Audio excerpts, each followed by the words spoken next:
এটি কুয়ারন গ্রাম, দক্ষিণবঙ্গের এক প্রত্যন্ত গ্রাম।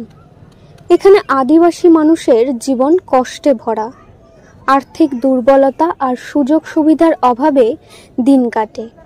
তবে এখানে বসবাস করে একজন স্বপ্নদ্রষ্টা, আনিশা হরর। গ্রামের এই ছোট্ট মাঠে কোনো প্রশিক্ষকের সাহায্য ছাড়াই প্রতিদিন সকাল বিকেল কঠোর পরিশ্রমে নিজেকে তৈরি করছে আনিশা। তার দু চোখে শুধু একটি লক্ষ্য, দেশের হয়ে হকি খেলা। ছোটবেলা থেকে বাবা মা আমাকে সাপোর্ট করতো। তো মানে স্কুল স্পোর্টস যেখানে খেলা হতো বাবা আমাকে ওখানে নিয়ে যেত তার আগের দিন মাঠ দেখাতে, তোকে এখান থেকে ওরকম করতে হবে, বাবা দেখিয়ে দিত। তারপর আমি হাই স্কুলে ভর্তি হয়ে আমাদের গেম টিচার ছিল, ওখানে হকি খেলাতো। তো আমি ওখানে মানে দেখে আমিও হকি খেলবো ভাবে আমিও হকি খেলতাম, ওখানে প্র্যাকটিস করতাম। আর প্র্যাকটিস করতে করতে তো এখন তো ম্যাম রিটার্ন হয়ে গেছে, তো মাঝখানে আমার গ্যাপ হয়ে গেছিলো। তো আমি এখন আরও চান্স পেয়েছি, কলকাতাতে গিয়েছি, ওখানে আমি 2-3 জায়গায় প্র্যাকটিস করি। তো এখন বর্তমানে আমি বাড়িতে এসেছি, আমার উচ্চ মাধ্যমিক পরীক্ষা আছে, উচ্চ মাধ্যমিক পরীক্ষা দিয়ে আমি আরও চলে যাব। হ্যাঁ, প্র্যাকটিস করতে করতে আমি মনে করেছিলাম যে হ্যাঁ আমি এটা নিয়েই খেলবো, বড় জায়গায় যাব। আমাকে বাবা মা সাপোর্ট করে, বাড়ির পাশে যে জেঠিমা জেঠু আছে ওরাও সাপোর্ট করে।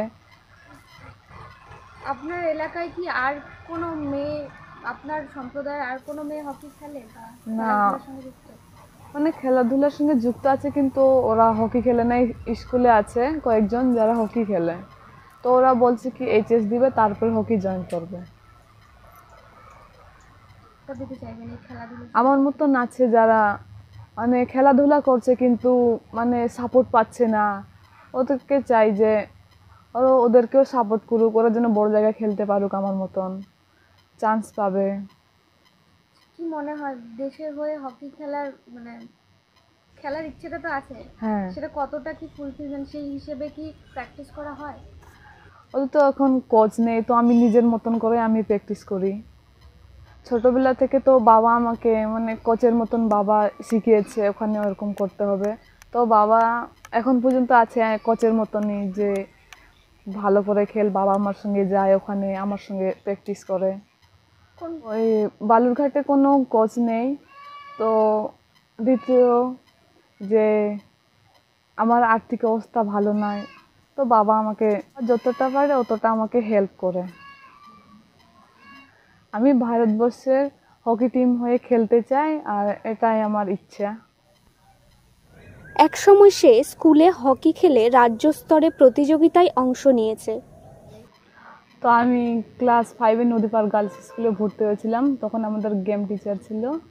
তো ওটা আমাদের একমাত্র স্কুল ছিল, ওখান থেকে আমাদেরকে নিয়ে যেত কলকাতা হকি খেলাতে, তখন থেকে আমি হকি খেলতে শিখেছি। কিন্তু তার পথে বাধা এলো যখন স্কুলের শিক্ষিকা, যিনি হকি শেখাতেন, কিন্তু এখন অবসর নেন। আমার 5 বছর থেকে চিনি, মানে 5 বছর না, ও যখন ওর বয়স 5 বছর 5.5 বছর তখন ও আমার স্কুলে ভর্তি হয়েছিল। ছোটবেলা থেকে কি আপনার এখানে খেলাধুলা করতে? হ্যাঁ হ্যাঁ হ্যাঁ হ্যাঁ, ও ছোটোবেলা থেকেই খেলাধুলায় খুব ভালো ছিল, পড়াশোনাও ভালো ছিল। গাইড করা হতো? গাইড আমরাই করতাম, আমাদের কোনো মানে খেলাধুলার মাস্টারমশাই নাই, আমরাই নিজেরাই। আমার তো খুবই গর্ব, আমরা আমাদের সবার ও খুব গর্ব। তার বাবা পরিবারের অন্যান্য সদস্যের মতোই জানেন না কিভাবে মেয়ের এই স্বপ্ন পূরণ হবে। তিনি নিজে দিনমজুরি করে সংসার চালাচ্ছিলেন। এখন পর্যায়ী শ্রমিক হিসেবে কাজে যান মাঝে মধ্যে ভিন রাজ্যে। এটা তো ছোটোবেলাতেই খেলছিল, কিন্তু মাঝখানে গেম টিচার বদলি হওয়ার পর থেকে মাঝখানে একটা গ্যাপ পড়েছিল। হ্যাঁ, মানে কোনো স্কুল থেকে কোনো ইয়ে নেয়নি, গুরুত্ব নেয়নি গেম টিচার না থাকাতে। তারপর আবার সে 9 থেকে আবার পুনরায় খেলতে শুরু করছে। খেলতে খেলতে এখন এই পজিশনে আছে। হ্যাঁ, ছোটবেলা থেকেই সমর্থন করেছি তাকে। সকালবেলা খেলতে তো কিন্তু বিকেলটা বেশি থাকতো, সকালে তো খুব একটা সময় হতো না। হ্যাঁ, পড়াশোনার সঙ্গে সঙ্গে খেলাধুলোটা তো তো ইয়ে নেই, কারণ আমাদের আর্থিক অবস্থা খুব একটা ভালো নয়। হ্যাঁ, তো ওর মধ্যেই মেয়েটা আমার ওর মধ্যেই নিজেকে মানিয়ে নিয়ে চলতো আর কি। হ্যাঁ, যে কিভাবে খেলতে হবে, কেমন কি করতে হবে। আর্থিক অবস্থা খুব একটা ভালো নয়, তবুও কিন্তু তার মধ্য থেকে ও নিজেই খেলাধুলায় এগিয়ে যেতে চাইছে। সমাজের দিক থেকে কিছু বলেনি তো, অনেকে মানে বাড়ির সাপোর্ট থাকলেই মানে সম্পূর্ণ ঠিক, মানে মা বাবা যদি ঠিক থাকে না, সেটাই আমি মনে করি যে মেয়ে ঠিক আছে। হ্যাঁ, যদি মা বাবার যদি সাপোর্ট না থাকে তাহলে মেয়ে কিন্তু কোনোদিন এগিয়ে যেতে পারবে না, কারণ দুর্বল হয়ে পড়বে। তো যেন আমি বাড়ির আমরা দুজনেই তাকে সাপোর্ট করেছি সম্পূর্ণভাবে। আমি বলতে চাইছি যে আমার মেয়ের মতনই যে আরও আদিবাসী সম্প্রদায়ের যারা মেয়েরা আছে দেখে যেন শিখুক। ভবিষ্যতে মেয়েকে নিয়ে কি স্বপ্ন দেখছে? মেয়েকে নিয়ে আমার অনেক বড় স্বপ্ন আছে, যাতে ও ভবিষ্যতে যেন হকি খেলে যেন ইন্ডিয়ান টিমে যেন খেলতে পারে, এটা আমার অনেক বড় স্বপ্ন।